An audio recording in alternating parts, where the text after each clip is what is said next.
Good morning, YouTube. Today is Tuesday, December 17th. Anthony, shut those windows, baby. I did, man. I shut them all. Sorry, guys. We give Anth a bunch of trouble over here. I shut every one of them. He's a window guy. He's a tab guy. You go look at Anthony's computer. He's got 87 tabs open. And then he likes to jump around with us on AM Chatter. So looks like we got him back here. Good morning, boys. Tom, Anthony, how's your day starting off today? Starting off good. Hopped out of bed, doing AM Chatter. We got Fed meetings this week. We got new programs we're still talking about. A lot going on today. No, I'm thinking it's going to be a good final week heading into this final push at the end of the year. Yes. Anth, you ready for Christmas yet? Or are you a late Christmas guy?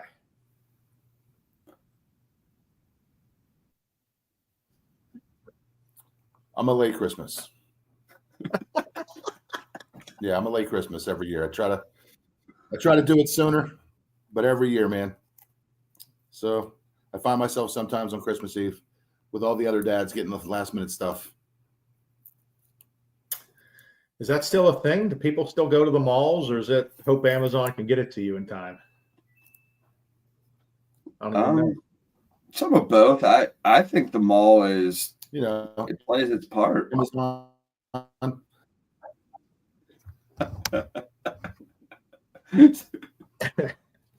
Anth, we're going to bust your chops after this. But anywho, getting into, we do have a Fed meeting this week. Believe it or not, the Fed is expected to lower their rate. But with all the other economic news, because it's so expected, we don't expect interest rates to drop much this week at this point. There's just a lot of bad economic news out there that's hurting rates across the board right now. So hopefully we can get all this stuff honed in here and see some rates drop, because frankly, I don't like to see the tick up that we've seen the last 30 days, Tom. No, they keep going up. And I do think that they're just going to, obviously we kind of know what they're going to do, but yeah, I don't think the rates are going to go down, up. I think they're going to kind of remain even here this week where we see them. I hope they don't have a big tick up here before Christmas, but if there is a time to do it, it'd probably be in these next 2 weeks so we can start coming down next year. Yeah, we'll see. But again, you will hear this week there's a Fed meeting. You'll probably hear there's a Fed cut. Just understand the mortgage world, the mortgage rates have already priced that in. That's expected. So don't have your buyers call. Don't think they're getting a 0.25% drop in interest rates. It's not going to happen because it's already expected in the market. Yeah, I'm sure I'll get a few calls here on Wednesday and Thursday. Hey, rates dropped. Where are they at now? I want to change my rate. But that's not the case. It will never be the case on a short-term talk. That's not even a short-term, like something they say like that it never happens that quick. Well, Tom, you'll see that the Fed dropped their rate. Then you'll just be perusing the internet. You'll see one news outlet says rates are dropping. You'll see another news outlet that say rates are raising. And then we'll go to market intelligence and rates haven't moved at all that day. So it's crazy how much news is out there that just is not correct. I think when you take that past mortgage rates, that's in life. The news is never correct. The news should be disbanded. We can't say never correct, but you got to take everything with a grain of salt. And you need to know that just because you read a headline, that isn't the end all be all. And there's probably a reason that headline is reading the way it's reading. Hell, it was probably written by AI because they know those words are going to get you to click on it. 100%. Journalism's dead. If anybody's a journalist out there and wants to have a little debate, I'm willing to do that. Sounds like Tom's looking to hire people for his new team. So if you're a journalist and you need a job, call Tom. Marketing journalist. And you hear this guy? I mean, holy cow. But all right, let's get into some mortgage talk. because we're hitting everyone hard with the DSCR program. I want to get it out to the people. I don't want it to be a one and done, just talk about it and forget about it. It's such a complex program that I want to really start now getting into the nitty gritty in the parts that probably we'll see the most of in our market, because frankly, we know the deals we couldn't do. And now this loan program is opening it up that we can do more programs. So Anth, when you have a chance, if you could pull up our slides, I don't know if you can hear me or not. There you go. He's with us. He's with us. Okay. So the first is non-warrantable condos.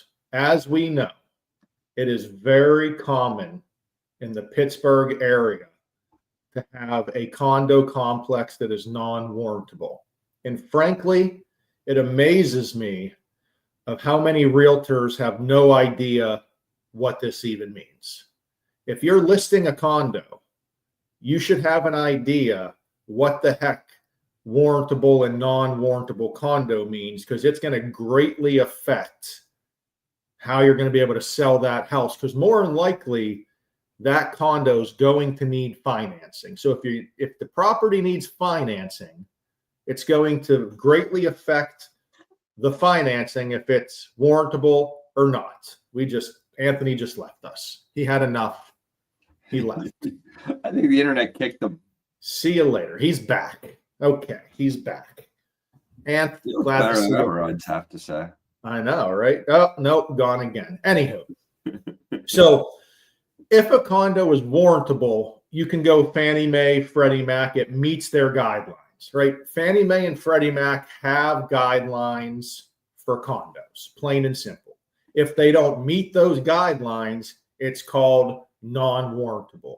Now, it's not all negative information, right? We've heard a lot about HOAs and not having reserves or having maintenance that needs to be completed. But there's reasons, for example, there could be too many renters in that complex and it doesn't meet Fannie Mae and Freddie Mac's guidelines. And now it makes it non-warrantable. And now we have major financing problems. Yeah, I actually just had one of these a couple months ago with the non-warrantable, and there were 94 units, and 82 of the units were used as investments, which is way out of ratio.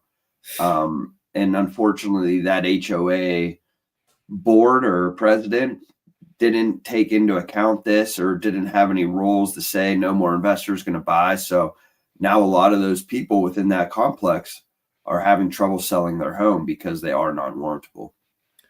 And I'm not going to try to talk smack on any HOA management company or anything, but Anth, frankly, sometimes I'm shocked of how little the management company knows. Or if you ask for the condo questionnaire, they don't even know what that is. And it's like they're an important part of the financing side, and they don't know what they're doing sometimes. Yeah, I mean, they definitely don't have all the information.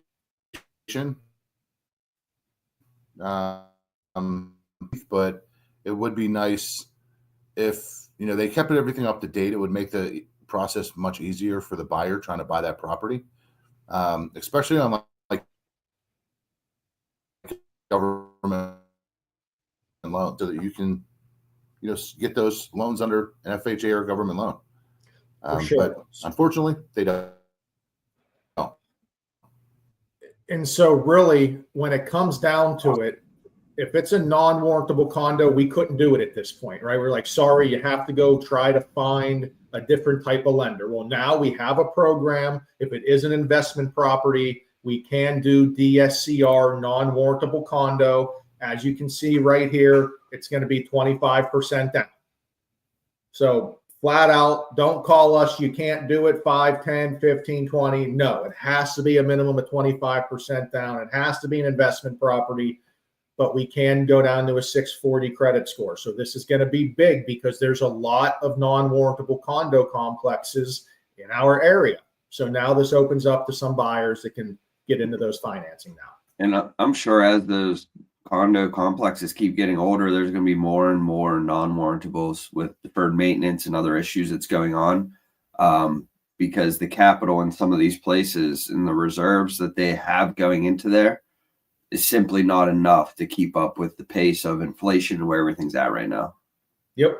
And now, once we move on from non-warrantables, the second huge question I've been getting about closing in an entity, I'm sure you boys have been getting it as well. So with our DSCR program, you can close in an entity, right?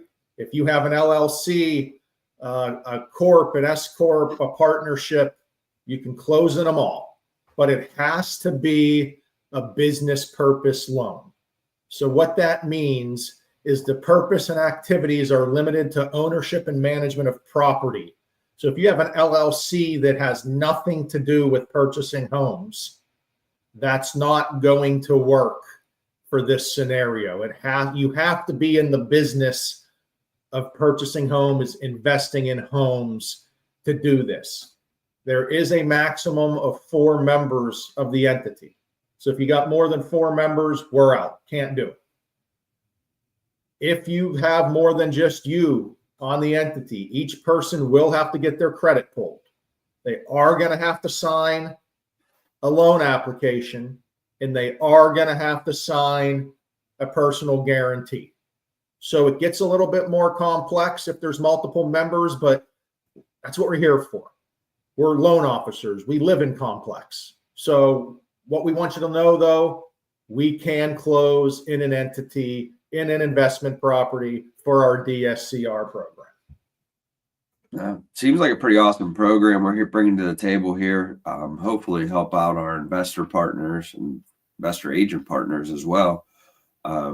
Get them a good loan, get them in there, help them start making capital as well. That's the name of the game. That's all I got for today. We'll see you boys Friday. Later.